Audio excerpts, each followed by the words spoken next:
अभी हम बात कर रहे थे 40 साल से हम लोग जो है एक मूवमेंट में हैं और लगातार लड़ रहे हैं। तो राजेंद्र जी की सारी बातों से मैं बहुत सहमत हूँ, क्योंकि ये जो चल रहा है, मैं एज ए राइटर और एज ए एक्टिविस्ट मुझे ये लगता है कि जैसे ये बहुत बड़ी एक चिंता का विषय है, एक बड़ी चुनौती हमारे सामने खड़ी है। और मैं एज ए राइटर और एक्टिविस्ट अपनी चिंता जाहिर कर रही हूँ कि ये क्या है जो चल रहा है। कल हमारे एक साथी ने फ़ोन किया और मैंने शायद 2 घंटे उनसे बात की कि ये जो चल रहा है ये ठीक नहीं है, ये आपस की लड़ाई गलत बात है और हमें इस पर काम करना पड़ेगा। क्योंकि वो तो चाहते हैं, दरअसल पीड़ा किस बात की है, पीड़ा इस बात की है कि रिजर्वेशन नहीं मिला, बहुत कम मिला, लेकिन उस कम मिलने में ही ऐसे लोग तैयार हो गए जो लड़ने मरने को माहिर थे, जो अपने मुद्दों पे अड़ते थे, जो समाज परिवर्तन की बात करते थे, जिन्होंने नौकरी करते हुए किसी भी तरीके से अपनी लड़ाई जारी रखी समाज को बदलने के लिए। और ये थोड़े से लोग जो है वो खटकने लगे उनकी आंखों में और बार बार ये कहने लगे ये कौन है जो बोल रहे हैं, इनके बोलने का कारण क्या है, इनके बोलने का कारण रिजर्वेशन। उनको एक चीज़ खटकती है। तो इस पर अटैक करने का एक तरीका यही है कि लोगों को बांटा जाए।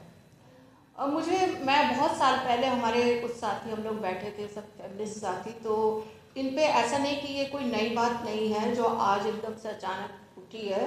ये बहुत समय से समाज में चल रही थी कि किस तरीके से जो है आपस में कुछ लोगों को ज़्यादा नौकरी मिलती है, कुछ लोग ज़्यादा आ जाते हैं, कुछ लोग कम आते हैं, और एक समाज नहीं आ पाता, एक नहीं आ पाता, एक आ जाता है। ये बहुत पुरानी, मुझे लगता है कि शायद इस बुआहट को 20-25 साल हो चुके हैं। और कुछ समय हम लोग बैठ के बात भी कर रहे थे कि इसका, तब ये हमारी इंटरनल बात थी कि इसको हम कैसे सॉल्व करें। तो एक तरीका ये था कि जिनको रिजर्वेशन जो मिल जाता है, क्या वो एक पीढ़ी मिलने के बाद छोड़ दें। लेकिन सवाल वहाँ पे आता है जो राजेंद्र पाल जी भी कह रहे थे और मैं भी कहती हूँ कि मान किसी भी पोस्ट के लिए क्वालिफिकेशन होती है। अगर आप समर्थ हो गए, आपने एक बार पढ़ाई कर ली और उसकी क्वालिफिकेशन इतनी हाई है, तो वो अगर आपके बच्चे नहीं जाएंगे तो दूसरे बच्चों को भी कुछ नहीं मिलने वाला, क्योंकि वो जो टारगेट है उनका, अगर किसी को आईएएस बनना है, आईएएस बनना है तो मिनिमम क्वालिफिकेशन उसकी ग्रेजुएशन है। मैं ठीक कह रही हूँ ना? तो कम से कम किसी को ग्रेजुएशन तो होना पड़ेगा। और हमारी गलती ये रही, हम एज ए एक्टिविस्ट में अपनी गलती मानती हूँ और मुझे लगता है कि हमें जो काम, देखिए हम सरकार के पर कभी निर्भर नहीं रहे। हमारे समाज जो है वो इतना, चाहे उसको कुछ मिला या नहीं मिला, लेकिन वो अपने आप से खड़ा होता रहा है और हमें कभी किसी ने सहारा दिया भी नहीं। और जो लड़ाई थी वो हमारे पेरेंट्स ने, हमारे माता पिता ने, हमारे बड़े बुजुर्गों ने भूखे प्यासे रह के हमको अपने पैरों पे खड़ा किया। चाहे पहली पीढ़ी हमारी अनपढ़ थी, लेकिन मैं फर्स्ट जनरेशन हूँ अपनी, जो पढ़ लिख करके मैं आगे आई हूँ। ये फर्स्ट जनरेशन है। तो फर्स्ट जनरेशन जब बोलने लगी है तो असली प्रॉब्लम वही है, और ये प्रॉब्लम हमारे भाइयों को नहीं है। मैं ये कहती हूँ ये हमारे समाज की प्रॉब्लम नहीं है, ये पैदा की गई प्रॉब्लम है। और मुझे लगता है कि इस चीज़ से हमें जो है अंदर अपने झांकने का भी मौका, हमें अंदर भी झांकना चाहिए कि हम कहाँ पर फेल हुए हैं, हम क्यों नहीं इस तरीके से सब लोग को जोड़ पाए या सब लोगों को इकट्ठा कर पाए। मुझे लगता है कि इसका अगर हम विश्लेषण करें तो हम ये बातें, चूँकि मैं बता रही हूँ हमारी फर्स्ट जनरेशन है, और मुझे लगता है किसी किसी के हो सकता है सेकंड जनरेशन हो, इससे ज़्यादा नहीं है। मतलब मेरी थर्ड जनरेशन वाले तो अभी है ही नहीं।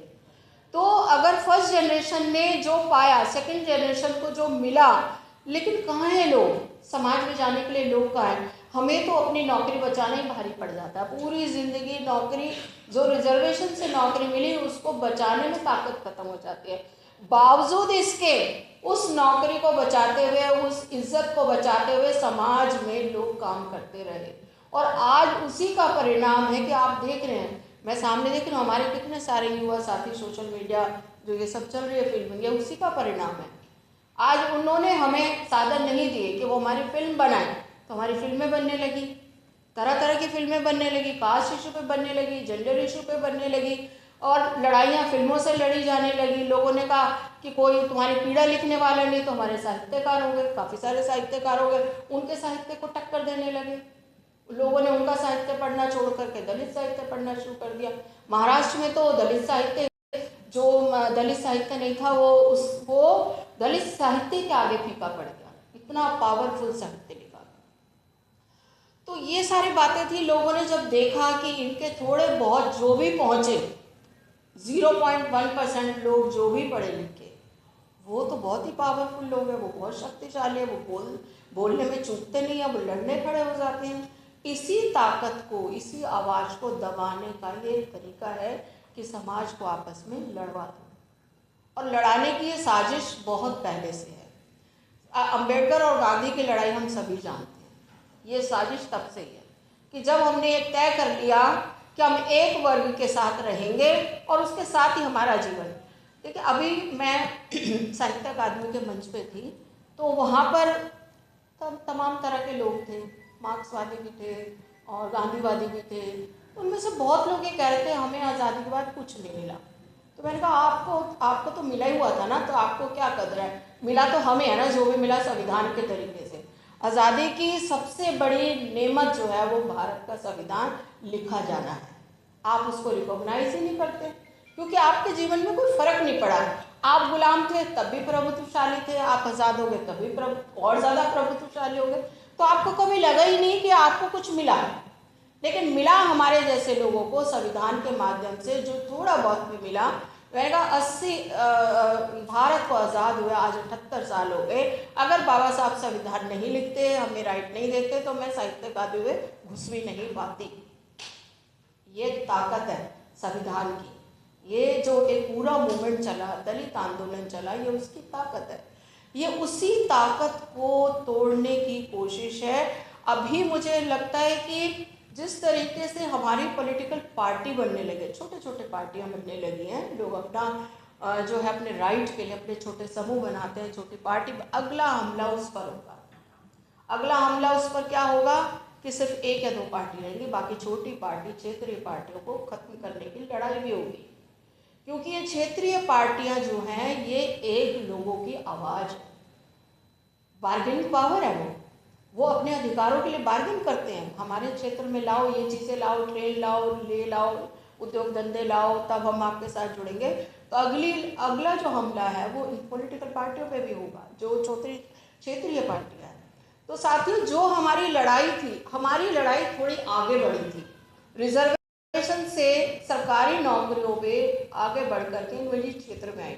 मुझे याद है, एक बड़ी कंपनी है जो कि स्कूटर बनाती है, बजाज। जब उनको कहा गया कि निजी क्षेत्र में आरक्षण को लागू करो, तो उन्होंने कहा अगर मुझे दलित लोगों को लेना पड़ा तो अपनी कंपनी बंद कर दूंगा। इस तरह के स्टेटमेंट थे। मतलब आप सोचिए कि कितना ज़्यादा माहौल ऐसा है जो कि एंटी दलित है, जो कि कल्पना ही नहीं कर सकते कि उनकी फैक्ट्रियों में, उनकी कंपनियों में, उनके कॉरपोरेट सिस्टम में दलित लोग काम करेंगे। ये सरकारी नौकरियों में थोड़ी बहुत जो भागीदारी हुई, जो कि बहुत कम हुई, जो कि बता रहे थे राजेंद्र पाल जी, अगर 50,000 लोग की ज़रूरत थी तो 5,000 लोग भरे गए, बाकी 45,000 पोस्ट खाली रही। उन 5,000 की आवाज़ से ही प्रॉब्लम है, और ये आवाज़ ना एक सामूहिक आवाज़ बने, तो इसके लिए उनका ये प्रयास है कि रिजर्वेशन ख़त्म करने की ये तैयारी है। ये पहला स्टेप है उनका। जब वो देखेंगे, वो अब खड़ा होकर के 2 बिल्लियों की लड़ाई में, आपको पता है कि बंदर सारी रोटी खा जाता है। 2 बिल्लियों की लड़ाई में वो कहेंगे जी खत्म, अब आप लोग आपस में फैसला नहीं कर पा रहे, हम फैसला करेंगे। तो मुझे लगता है कि जो हमें क्या करना चाहिए, अब हमारा फ़र्ज क्या होना चाहिए। हम जानते हैं कि हमारे सामने चुनौती क्या है, और अब हमारे सामने एक बहुत भयंकर, अभी तक चुनौती ये थी कि एक तरह के लोग थे जिनसे हम लड़ते थे, उनको हम करते थे। लेकिन अब हमारी आपस में जो लड़ाई करवाने की कोशिश की गई है, उसमें हमारा क्या फ़र्ज बनता है, हम क्या करें ऐसा कि हमारा समाज एक रहे। क्योंकि एक रहेंगे तो जीतेंगे, बट जाएंगे तो हारेंगे, और हम वापस 2500 साल पहले वाली स्थिति में आ जाएंगे। ये स्थिति वही है, वही लाने की कोशिश की जा रही है कि जब आपको दूर से कह दिया जाए कि हटो हटो ये लोग आ रहे हैं, हटो हटो ये नहीं है। तो इसलिए मुझे लगता है कि as a activist, as a writer, as a जो भी आप समझे, मैं चाहे स्टूडेंट माने, प्रोफेसर माने, जो भी माने ना, हमें जो है वो फिर से सभी। अगर आपको लगता है कि हमारा काम बहुजन समाज के लिए महत्वपूर्ण है, तो आप हमें आर्थिक सहयोग के लिए सीन दिखाए गए QR कोड स्कैन और फोन पे और गूगल पे और UPI और बैंक अकाउंट में कर सकते हैं। फोन पे, गूगल पे 9250529129, UPI 9250529129 bank account state bank of India AC 104299462008, IFSC code SBIN 00066563। आपका छोटा से छोटा सहयोग समाज और हमें और मजबूत करेगा, जिससे हमें बहुजन पत्रकारिता में और निष्पक्ष बनाने में मजबूत करेगा। जय भीम, जय भारत।